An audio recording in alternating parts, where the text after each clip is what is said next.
What if I told you that these are the most hated reggae legends in history? From Ninja Man, who was criticized for promoting violence and guns in his music, to Vybz Kartel, whose lyrics led to his songs being banned from the airwaves in Guyana.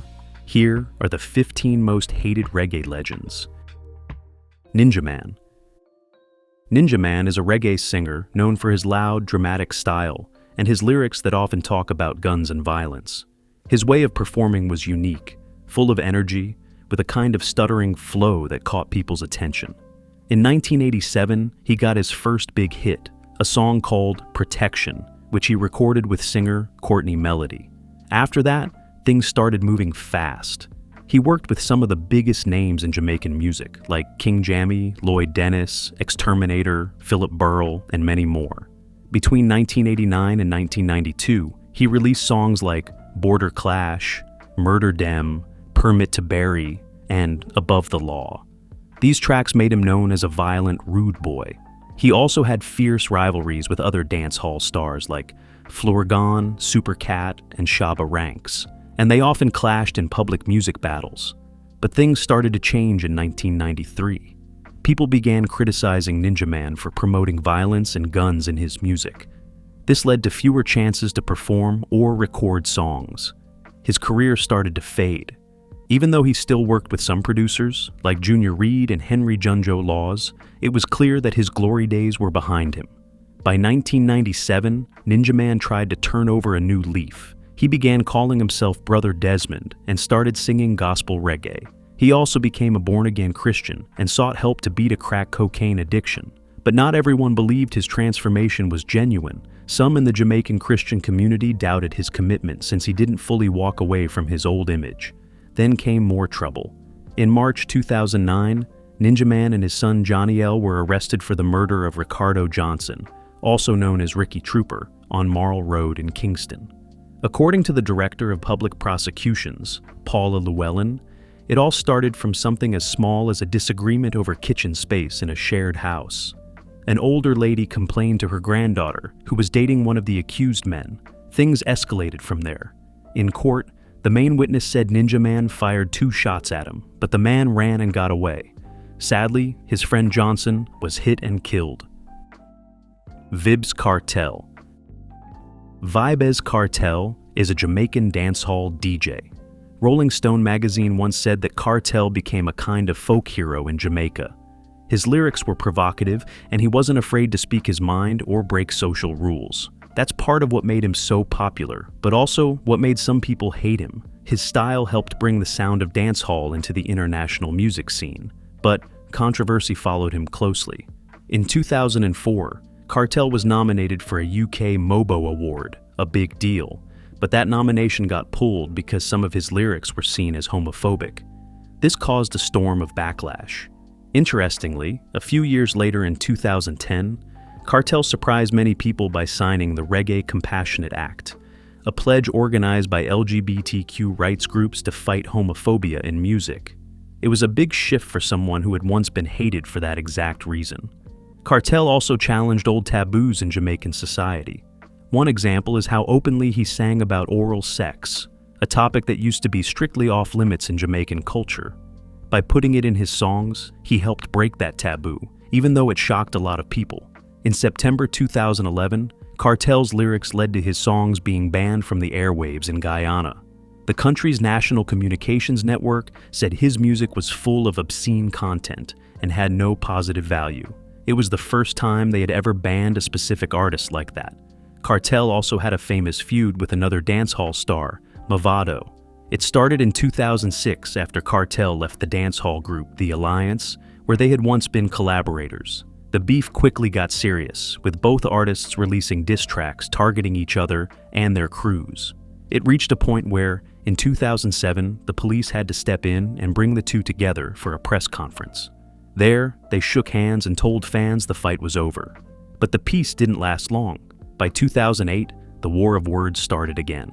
The feud kept going into 2009, and it wasn't just music anymore. Young fans started to choose sides Gaza for Kartel and Gully for Mavado. These rivalries spilled into the streets and turned into real violence. Bounty Killer. Bounty Killer earned a reputation in the 1990s as a hardcore, street-smart DJ who didn't hold back. According to music critics, he was known for his aggressive style and bold lyrics that often talked about guns and life in the streets. One of his early songs, Copper Shot, caused some issues. It had strong lyrics about gun culture, and even King Jammy didn't want to release it. But Jammy's brother, known as Uncle T, believed in the song and released it anyway. While some people hated it, it quickly became a hit in Jamaica and New York, especially in underground music scenes.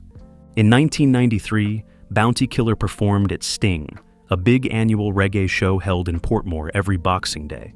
That night, he clashed with fellow artist Beenie Man in a fiery onstage battle. Their rivalry continued for years, with both men claiming the other stole parts of their act. It became one of the most talked about feuds in dancehall. Eventually, though, they realized their beef was hurting the music industry and decided to make peace. But Beenie Man wasn't Bounty's only rival. Throughout his career, Bounty had conflicts with other major DJs like Merciless, Super Cat, and Vybz Kartel. These rivalries often played out in lyrics and live performances, turning fans against each other. In 2003, 2 of his concerts were cancelled after a UK LGBT magazine called Outrage complained to the police. They said his lyrics promoted violence against the gay community and could lead to harassment. Because of that, there were calls for his arrest. At Reggae Sumfest, one of Jamaica's biggest music events, he was arrested twice, once in 2001 during a fight with another performer, and again in 2008 for using profanity on stage. Beenie Man. Beenie Man is one of Jamaica's most famous and long-lasting dancehall stars. Beanie's journey hasn't always been smooth. In 2006, a well-known veteran DJ, Yellow Man, publicly scolded Beenie Man for calling himself the king of the dancehall. That title is a big deal in Jamaica, and not everyone agreed that Beenie had earned it. He also said Bounty Killer was ugly, and compared him to Yellow Man and other artists known for their rough, raw image. Yellow Man didn't take it lightly. He fired back, saying Beenie Man could insult him all he wanted, but he shouldn't insult the Jamaican public. Beenie Man also got into trouble with his lyrics, especially those seen as homophobic. Some of his songs were accused of encouraging violence against gay people. In 2004, he was removed from the MTV Video Music Awards after protests by LGBTQ activists. Around that same time, British police stopped him at Heathrow Airport after one of his UK concerts was cancelled because of his lyrics. His record label issued an apology on his behalf. In 2005, the LGBTQ group Outrage said they would stop protesting Beenie Man after he agreed to stop performing songs with hateful content. He was allowed to perform in London that year. The next year, Beenie tried to clear the air by saying his lyrics weren't about gay people in general. They were about child abuse, not consenting adults. By 2007, it was reported that Beenie Man, along with other artists, had signed the Reggae Compassionate Act, promising not to sing anti-gay songs anymore. But later, Beenie denied signing it, which brought back more criticism. Even by 2010, protests were still causing cancellations of his shows in countries like New Zealand, Belgium, and the Netherlands. Finally, in 2012, Beenie Man made a public apology to the gay community. He said clearly, "I have nothing against no one. I respect each and every human being, regardless of which sexual preference you are, including gays and lesbian people." Shabba Ranks.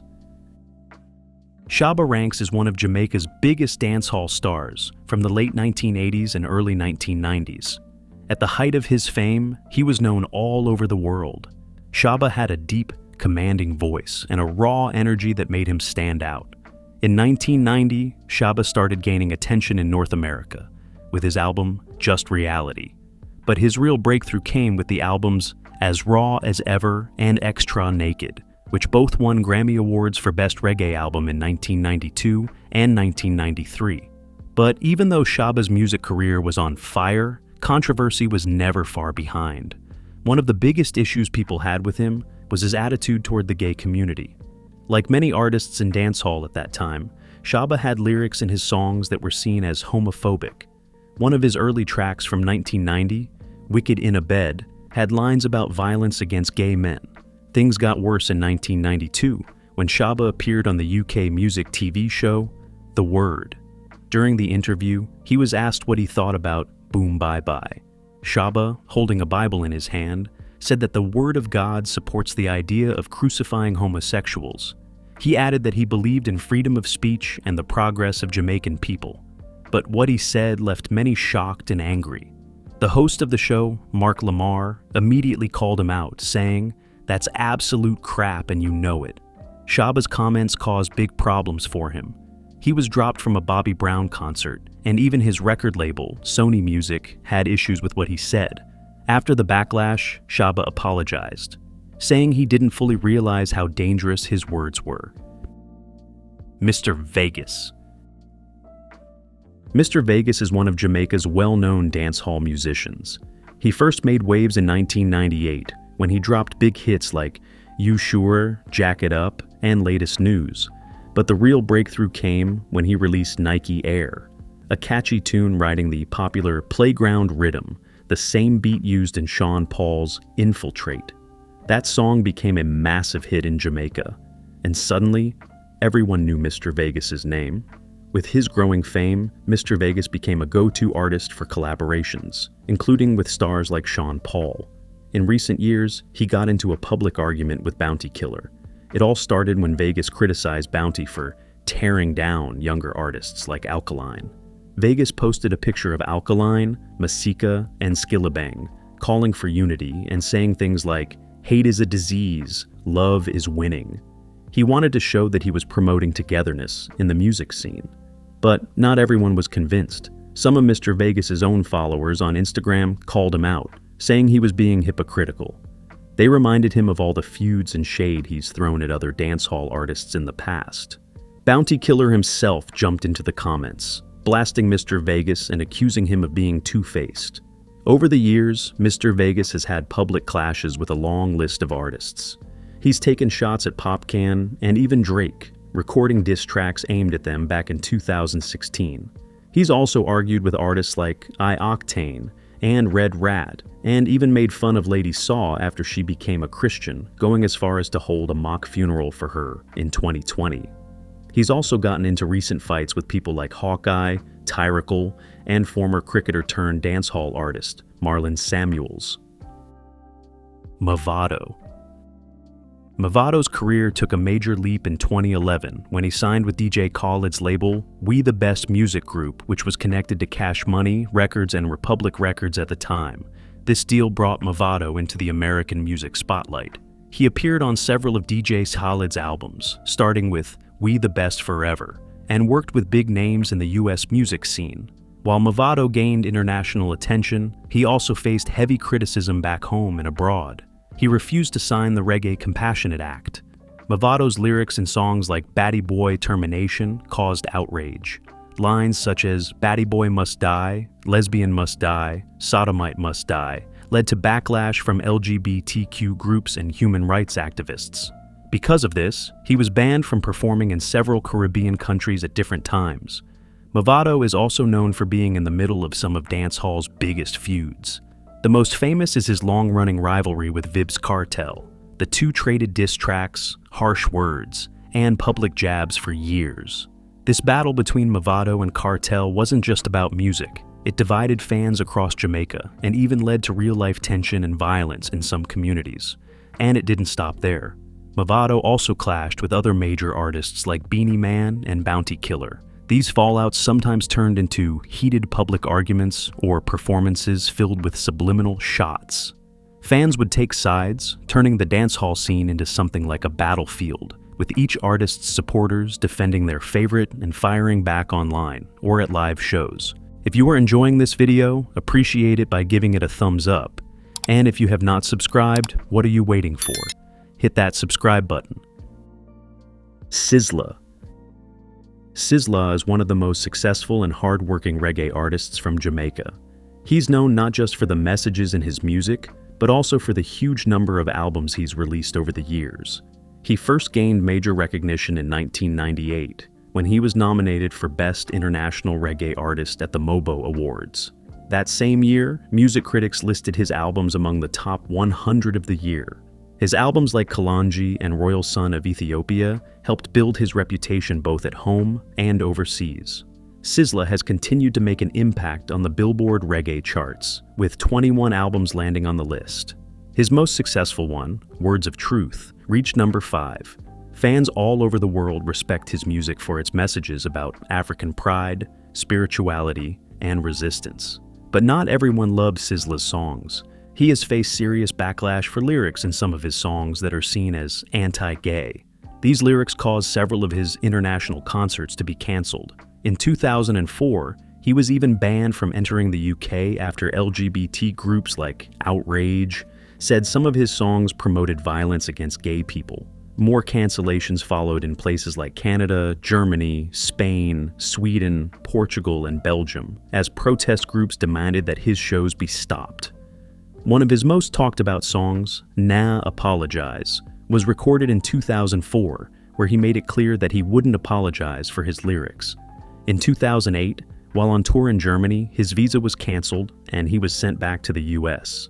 Despite the criticism, Sizzla has defended himself, saying he's an artist using his freedom of speech and that he stands for truth, justice, and his beliefs. Capleton. Capleton is a Jamaican reggae and dancehall artist. As a teenager growing up in St. Mary, he would sneak out of the house just to watch local dancehall performers. His love for music was strong enough that, by the age of 18, he left his hometown and moved to Kingston to chase his dream of becoming a DJ. His big international break came in 1989 when Stuart Brown, a sound system owner from Canada, gave him a chance to perform in Toronto, alongside well-known artists like Ninja Man and Flower Gone. At that time, most dancehall music was filled with lyrics about guns, sex, and partying, and Capleton fit right in with hits like Bumbo Red, No Lotion Man, and number 1 on the Look Good chart. In 1999, he performed at Reggae Sumfest, and the energy he brought to the stage helped reignite his career. The next year, he headlined again and released a series of hits, many of which were included in his popular album, More Fire. His album Still Blazin' earned him a Grammy nomination in 2003, showing that his music had reached a global level. Even as some critics said he was putting out too much music on too many rhythms, Capleton defended his work, saying that using both reggae and dancehall styles kept his music balanced. However, Capleton has not been without controversy. He's been criticized and hated for lyrics in some of his songs that appear to be anti-gay. This led to protests and the cancellation of shows in places like Switzerland and the United States. His manager has claimed that many of the lyrics were misunderstood or mistranslated. Capleton himself says that words like burn or fire are not meant to promote violence, but are a symbolic part of his Rastafarian belief in cleansing and purification. Some people and organizations argue that regardless of the intent, they promote hate. Because of this, some of his concerts have been canceled in different countries. Elephant Man. Elephant Man is a Jamaican dancehall artist known for his wild energy, bright looks, and unforgettable voice.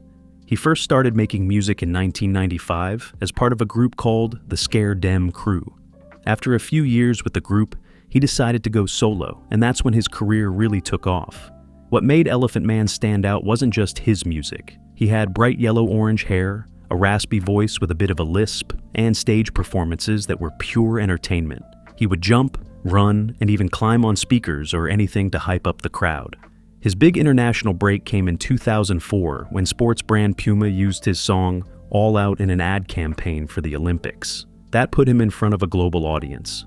One of his most famous songs is Willie Bounce, which became a major dance anthem. It even used the melody from I Will Survive by Gloria Gaynor. However, Elephant Man has also faced serious criticism and hate. Some of his lyrics, especially in the early 2000s, were accused of promoting violence against gay people. In 2003, a British LGBT group called Outrage demanded that he and other artists be arrested for what they saw as hate speech. As a result, Elephant Man was removed from the MOBO Awards in 2004. Since then, he's faced continued pressure. His record label and LGBT advocacy groups pushed him to stop using those kinds of lyrics. Because of this, he was later allowed to perform in places like the UK, but under close watch. Still, some shows like his 2009 appearance at Carabana in Toronto were cancelled due to concerns over his past lyrics. In 2015, a concert in Munich was also cancelled after protests. Lady Saw.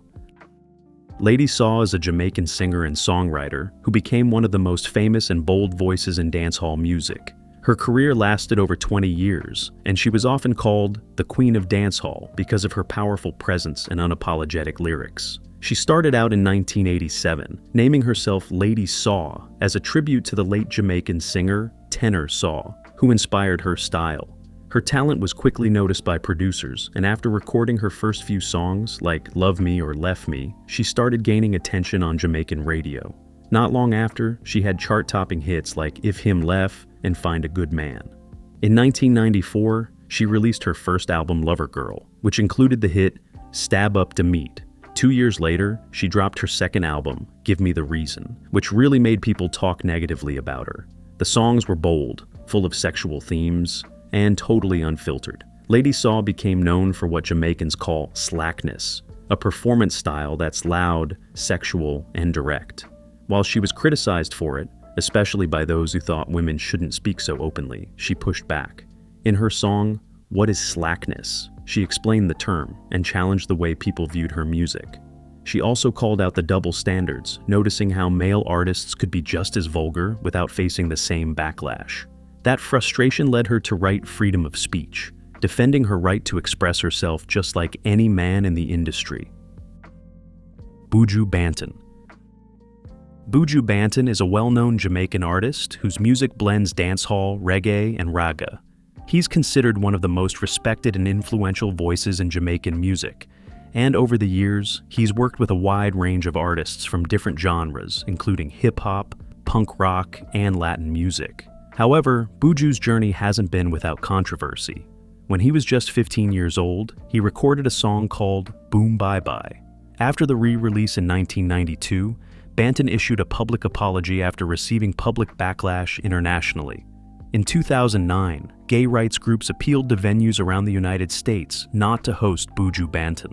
After facing serious backlash, Buju apologized, but the song had already done a lot of damage to his reputation.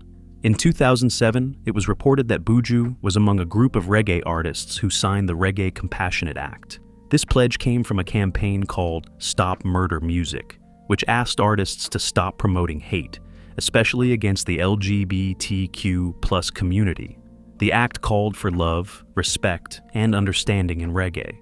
But not long after, Buju denied that he had ever signed the agreement. By 2019, Buju decided to make a clear break from the past. He and his team officially removed Boom Bye Bye from all streaming platforms like Spotify and Apple Music. He also promised to never perform the song again. In a heartfelt statement, Buju acknowledged that the song had caused pain not just to others, but also to himself and those close to him. He said he wanted to move forward and grow, not just as a musician, but as a man.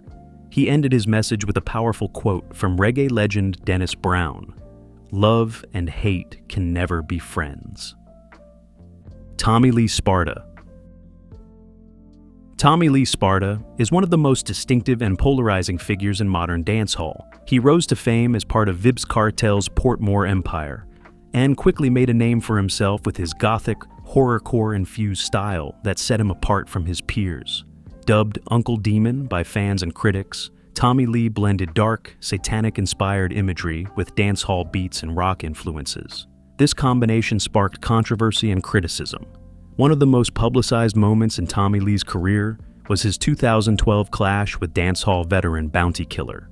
What began as a cryptic tweet from Bounty in September, seen by many as a direct attack on Tommy Lee's demonic branding, quickly escalated. Bounty claimed the tweet was anti-devil and not aimed at any artist specifically, but the subtext was too heavy to ignore. Tommy Lee initially tried to defuse the tension, praising Bounty as a dancehall elder and brushing off the tweet as a publicity stunt. But within days, he dropped Goathead, a direct diss track aimed squarely at Bounty Killer. That ignited a war. Bounty hit back hard with 2 diss tracks of his own, D God and Naomi Lee. Outside of music beef, Tommy Lee Sparta has also faced legal troubles and scrutiny throughout his career, including arrests and court appearances. Despite the turbulence, Tommy Lee has managed to deliver hits that resonate across borders. Bob Marley. Bob Marley was a Jamaican singer, songwriter, and guitarist. He fused elements of reggae, ska, and rocksteady, and was renowned for his distinctive vocal and songwriting style. But beyond the breezy guitar licks and hypnotic rhythms, Marley was a revolutionary artist who poured messages of resistance, peace, and Pan-Africanism into his songs. He's celebrated for giving Jamaican music a global voice, but even so, he was hated by many. His breakout on the world stage came in 1975 with the live version of No Woman, No Cry. And by the time Rastaman Vibration dropped in 1976 and cracked the US Billboard charts, Marley was officially international. In December of that same year, just days before the Smile Jamaica concert organized by then Prime Minister Michael Manley to calm political tensions, Marley was the target of an attempted assassination. Gunmen stormed his home, leaving Bob with minor wounds and his wife Rita and manager Don Taylor seriously injured. Theories flew that it was politically motivated. Marley had tried to stay neutral, but his mere presence on that stage was seen by some as a tacit endorsement of Manley. Still, in true Marley spirit, he didn't back down. Just 2 days later, bruised and bandaged, he took the stage and performed in front of 80,000 people. As he famously said, "The people who are trying to make this world worse aren't taking a day off. How can I?" After the shooting, Marley left Jamaica for England, spending 2 years in self-imposed exile. He used the time to heal and create, beginning a new chapter of his legacy from Chris Blackwell's Compass Point studios in the Bahamas to the streets of London. Despite the acclaim, Marley wasn't free from criticism. His lyrics about revolution, repatriation, and Babylon were too radical for some, while others felt he wasn't radical enough. However, still, his songs like Redemption Song, Get Up, Stand Up, and Exodus became anthems for the oppressed, not just in Jamaica, but globally. T.O.K. T.O.K is a reggae and dancehall group from Kingston, Jamaica that came together in 1996. The group started with 4 members, Alistair McCalla, Roshan Clark, Craig Thompson, and Xavier Davidson. They quickly became popular because of their lively performances and smooth harmonies, which made them stand out in the music scene. By 2004, T.O.K had become so well known that the New York Times called them the world's greatest dancehall reggae boy band. Over the years, T.O.K released many hit songs that people loved.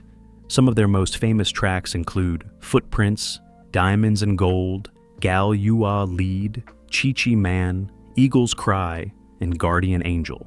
However, despite their success, the group was hated because their song Chi-Chi Man contained lyrics that many believed encouraged violence. Because of this, they became a target of the Stop Murder Music campaign. T.O.K refused to sign the Reggae Compassion Act. Instead, in 2009, they created their own version called the T.O.K Compassion Act, which stated that they respect and uphold the rights of all individuals to live without fear of hatred and violence due to their religion, sexual orientation, race, ethnicity, or gender. Fast forward to 2023, and the group's reunion performance at Big Yard Studio in Kingston, the controversy didn't fully go away.